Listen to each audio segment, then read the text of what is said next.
Hello again. This is my review of the Anics of Russia made Beretta A-9000S, a CO2 pellet firing pistol. First of all, let's do our safety checks. The magazine is not in the gun. No magazine. Check there's no gas. No gas in there. We can rack the gun back, or we can try to rack the gun back and fire it. Nothing in it. Okay, so it's safe. I'll come back to that racking issue in a minute. Right, what can I tell you about this gun? Well, first of all, it's a copy of the very, very nicely designed Beretta A-9000, which I'm sure most of you are familiar with, in 9mm. It's a compact gun. It's not very big. I haven't got very large hands. This is actually a very, very compact little pistol. I was attracted to it because of its small size, and also because I previously owned an Anics pistol from the same manufacturers that came back out 4 or 5 years ago, and it was very, very interesting design because it had one unique feature, and the unique feature is the way that it stores and distributes the pellets. It's these magazines in this format. They're a lot of little cylinders, each one containing a pellet, and they go round on a little racetrack. As you can see, they just go round like this. I'll just pull it round so you can see. Right, so it's like a little conveyor belt, and the idea is that you could get each pellet nicely in line with the barrel, so it helps accuracy, and you get 22 shots, and the pellets themselves aren't pressing against each other, so they go out of shape as they go up into the magazine, into the barrel.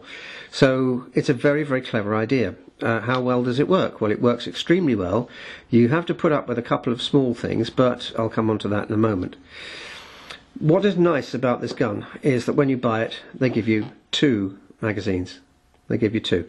I wish other manufacturers would listen to that. I mean, as I've complained before, when you bought Umarex pistols in the past, or any Umarex CO2 gun, they would give you more than 1 magazine, but now they've cut that policy, and now they're only giving you 1, which I think is a bit mean considering how much money you have to spend on each gun.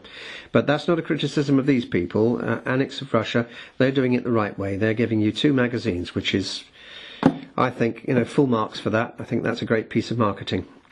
The gun itself is very nicely made. The lower receiver and the buttstock are all made of polymer, but it is a very, very high grade polymer indeed. In fact, it wouldn't surprise me if this is as good a polymer as Beretta used for the actual real thing. It's an extremely nice piece of polymer moulding, absolutely perfect in every way.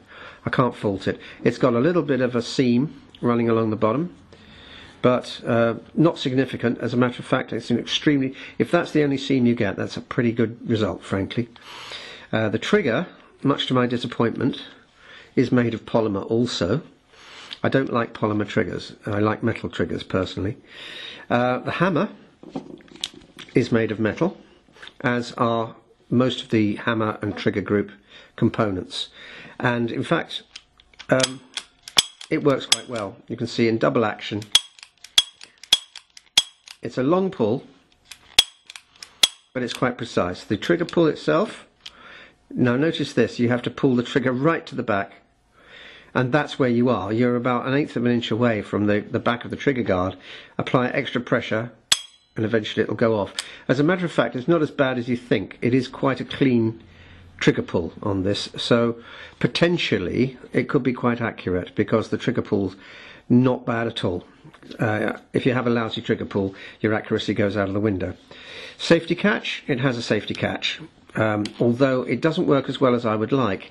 For instance, in this case, to get the safety catch to go on properly, that's not on properly by the way, it'll keep flicking back off.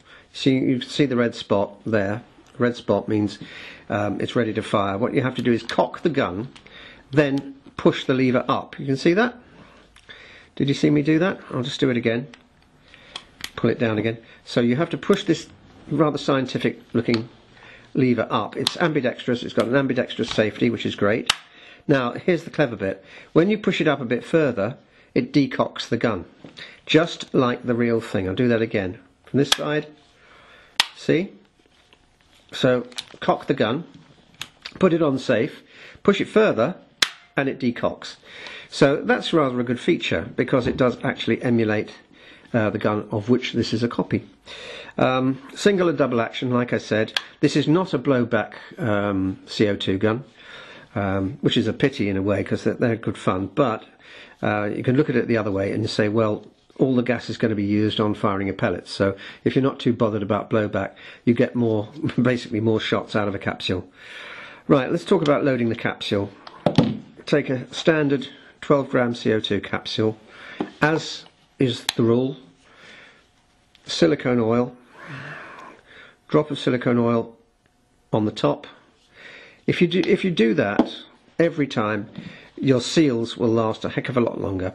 Now here's a little gripe with this gun. To open the chamber, the chamber where the CO2 goes in, there's a little tiny catch here, and it is a fingernail job. So I've just attached a little bit of paracord to that, because there is in fact a lanyard loop on it, and that enables me to just pull it open really easily. The CO2 capsule goes in head first in the normal way. Then shut the gate, screw up the screw, which you can see on the end here. Right, do that finger tight. In fact, you may want to do it a little bit tighter than finger tight to make sure you get a good pierce on the capsule when you close it. Okay, and obviously the next step is to close it. There, I've done it. Now, I can hear a hissing noise. I don't know if you can. Yeah, you hear that?